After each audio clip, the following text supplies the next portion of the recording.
Pak Wahyu, kita ini kan punya konsep yang disebut dengan fastabiqul khairat, berlomba-lomba untuk kebaikan, menuju kebaikan. Iya. Maka mulai dari input, proses, output, outcome di Universitas Islam Malang ini telah kita rancang dengan bagus.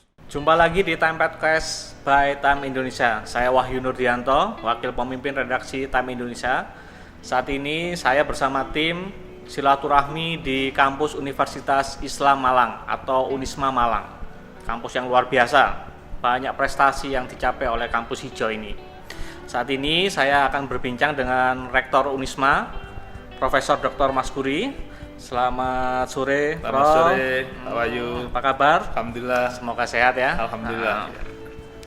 Saya mau lihat catatan sedikit karena memang sangat banyak apa yang sudah bukan dilakukan. Setidaknya saya akan memberi sebuah gambaran bahwa kampus ini memang bagus. Nanti penjelasannya di Pak Rektor nanti tentunya. Unisma itu menjadi kampus NU terbaik se-Indonesia, betul ya Prof? Betul, Nah, itu sekali. capaian bulan Agustus kalau nggak salah untuk Iya. penetapannya itu. Yeah. Terus dari L2 Dikti Kemendikbud juga menyebut bahwa kampus Unisma Malang itu terbaik nomor 4 se-Jawa Timur Yeah. dari 328 PTS. Itu kan sangat luar biasa. Nomor 4 dari 300 sekian. Luar biasa sekali. Kemudian prestasi lain adalah 10 kampus terbaik di Jawa Timur yang rilisnya Dikti yang terbaru ya, Prof ya. Kemendikbud. Sangat luar biasa sekali. Nah, ini kita akan bincang-bincang sedikit sama Profesor. Kok iso? Bagaimana caranya seluruh kampus itu bersinergi mencapai prestasi yang sangat luar biasa ini? Monggo Prof. Ya. Mungkin cerita dari yang mana ini Prof? Jadi Pak Wahyu, kita ini kan punya konsep yang disebut dengan fastabiqul khairat, berlomba-lomba untuk kebaikan, menuju kebaikan. Iya. Maka mulai dari input, proses, output, outcome di Universitas Islam Malang ini telah kita rancang dengan bagus. Sembari kita selalu melakukan berbagai macam inovasi-inovasi, baik itu di bidang akademik, di bidang kerjasama, di bidang manajemen, ya, teknologi informasi, kemahasiswaan, kemudian juga dari sisi pengembangan kelembagaannya, alumni dan lain sebagainya. Iya. Ini semua termasuk dalam bidang riset sama pengabdian pada masyarakat. Ini semuanya kita dorong untuk melakukan satu lompatan-lompatan. Saya tidak hanya sekedar jalan, Iya. bukan sekedar lari, tapi melompat, gitu ya, take off, gitu. Ini dengan mengusung satu jargon, tiada hari tanpa percepatan untuk perubahan. Tiada hari tanpa membawa agenda perubahan. Statement-statement itulah yang selalu saya sampaikan di Sivitas Akademika Unisma. Oke. Sehingga Unisma ini bisa dilihat dari berbagai sisi. Memang tadi Pak Wahyu menyampaikan di L2 Dikti, Iya. di tahun 2020 kita memang masuk kampus unggulan keempat. Lalu dari sisi publikasi, kita masuk pada ranking 3 dari 328 perguruan tinggi swasta se-Jawa Timur itu. Jadi 2, kita mendapatkan 2 penghargaan itu kemarin. Lalu kalau kita melihat dari sisi perankingan pada tingkat nasional, Kemendikbud, kalau di Malang Raya, kita menjadi perguruan tinggi terbaik swasta. Luar biasa. Untuk swasta. Iya. Kalau pada tingkat nasional, PTNU kita nomor 1 di tingkat nasional. Se-Indonesia dari 358 PTNU se-Indonesia. Kalau pada tingkat Jawa Timur, ini masih Kemendikbud, negeri dan swasta, kita masuk di 10 besar, ketepatan di urutan ke-9 untuk yang swasta. Yang swasta ya. Untuk swasta, perguruan tinggi negeri dan swasta. Negeri dan swasta. Negeri dan swasta di Jawa Timur, kita masih di urutan ke-9 atau 10 besar. Pada tingkat nasional, dari 4.670 perguruan tinggi pada tingkat nasional, negeri dan swasta, kinerja kemahasiswaan kita di urutan 25. Lalu kemudian untuk perankingan kita di urutan 44 dari 4.670 perguruan tinggi negeri dan swasta. Wow, 4.000 lebih Pak ya. 4.000 lebih, ya. Kita berada di urutan 44. Dari sisi kinerja penelitian, kita masuk di klaster utama. Kita bisa memanfaatkan dana 15 miliar per tahun untuk penelitian. Iya. Ini prestasi-prestasi yang saat ini kita capai di tahun 2020, dan tentu apresiasi dari mana-mana datang ke Universitas Islam Malang. Tapi ini kami bersyukur pada Allah, sembari kami belum puas akan capaian-capaian itu. Iya, tentulah terbaik nomor 4. Masih ada nomor 1 kan gitu kan Prof Ya, ya, betul. semacam itu. Tapi kalau untuk Jawa Timur tadi ya untuk Jawa Timur, maksudnya gini, itu kan terkait angka. Sekarang orang akan bertanya, ya opo carane? Ya, sebagai wong Malang ini, ya opo carane kok iso dadi apik? Kan tadi sudah bersinergi. Iya. Kira-kira konkretnya seperti apa, Prof? Sehingga Unisma itu bisa melejit sesuai visi menuju kampus kelas dunia. Ya, memang itu tidak mudah Pak Wahyu. Kita butuh kerja keras, kerja cerdas, kerja tuntas, dan kerja ikhlas. Kita bekerja 24 jam untuk memikirkan Universitas Islam Malang ini.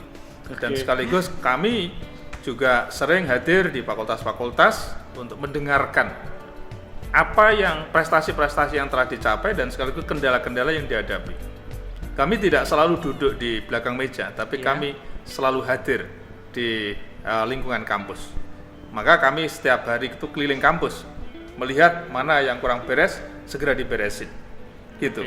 Dan kita pun juga menjalin satu komunikasi yang intens dengan berbagai level yang ada.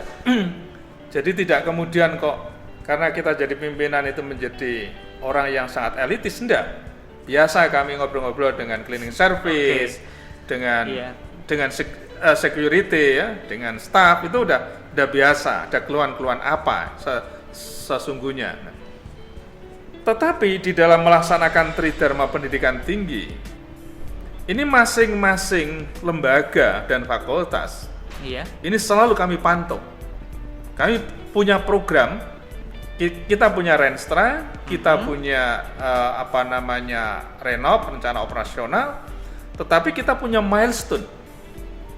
Jadi kita punya tangga-tangga yang akan kita lalui. Good University Governance sudah kita lalui. Kemudian Learning University sudah kita lalui. Saat ini kita sudah masuk di Research University. Maka sekarang dengan perombakan kurikulum di Merdeka Belajar, ini 60-40. 60 magang, 60 R&D, Research and Development, 40 FGD. Focus Group Discussion di dalam kelas dengan para dosennya. Ini sedang kami siapkan sedemikian rupa. Jadi nanti tidak hanya sekedar transfer of knowledge di dalam kelas, tapi sesungguhnya mahasiswa kita dekatkan dengan realitas, tetapi jangan dijauhkan dengan realitas, karena keilmuan sesungguhnya itu adalah dekat dengan realitas. Oke, sangat ini menarik. Research University ini. Di tahun 2023 kita nanti akan masuk ke Entrepreneur University. Di tahun 2027 insya Allah kita akan masuk ke World Class University. Dan kami sudah menulis satu buku itu adalah memberikan inspirasi kepada seluruh sivitas akademika Unisma, mimpi menjadi kampus kelas dunia. Kita harus bermuara dari mimpi dulu Pak Wahyu. Iya, betul. Kalau kita nggak mimpi, nggak akan bisa. Setuju. Karena mimpi itu menyemangati pastinya. Karena mimpi itu semacam target ya Prof ya? Iya, betul. Bahwa kita mimpi punya ini ya harus begini. Mimpinya Unisma kampus kelas dunia, jadi harus begini, harus begitu, dan harus begitu. Oke. Dan itu harus kerja keras, tidak bisa sekedar hanya mimpi ya. Betul sekali. Jadi maka sekarang ini kita juga sudah mencoba melakukan satu ekspansi dengan 34 negara. Wow. Lalu dengan 187 perguruan tinggi luar negeri yang sudah bermitra dengan kita. Sekarang sedang proses kegiatan transfer kredit ya, student exchange, ada juga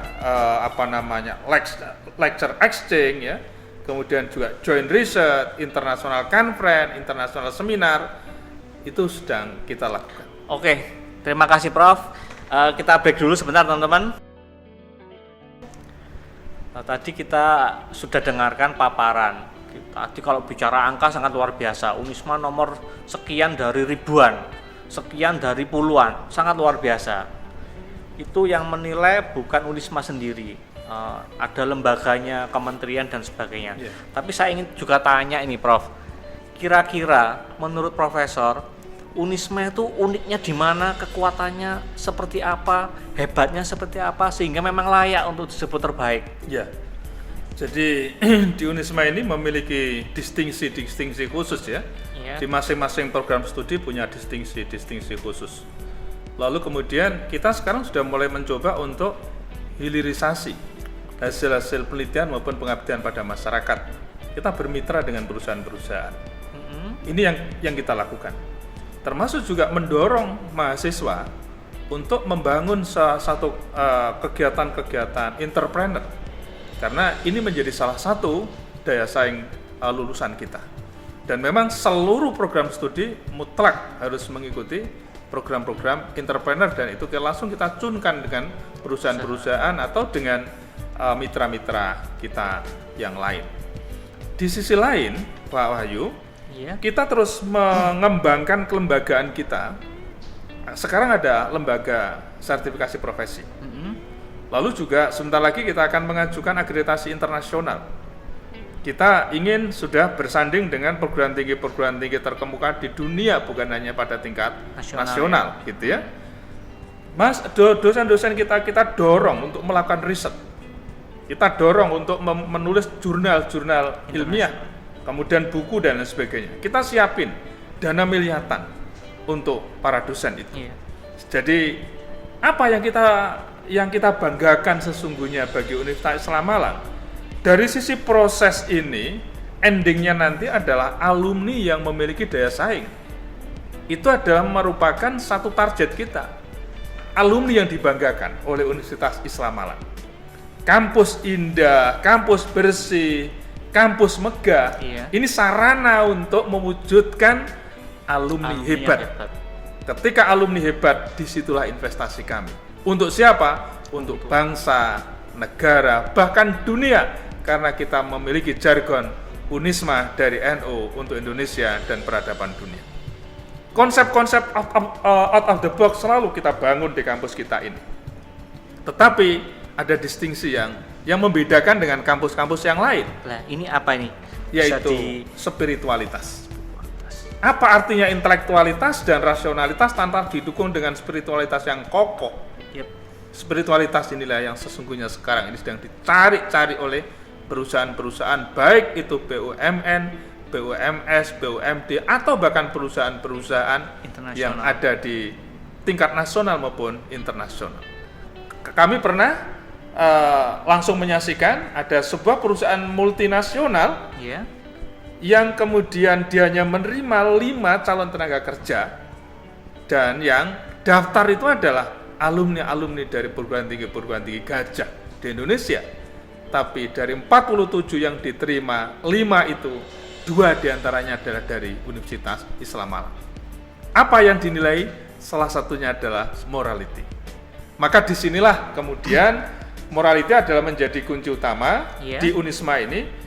Alumni kita sarjana yang ulama dan ulama yang sarjana, atau intelektualitas yang ulama atau ulama yang intelek, yang pada akhirnya dia di tengah-tengah masyarakat selalu mengibarkan Islam moderat, Islam toleran, Islam harmoni, kemudian Islam yang berkeadilan, Islam yang suka membantu orang lain, Islam yang suka mengenalkan diri kepada siapapun etnis dan agamanya, dia tetap membangun satu kedamaian.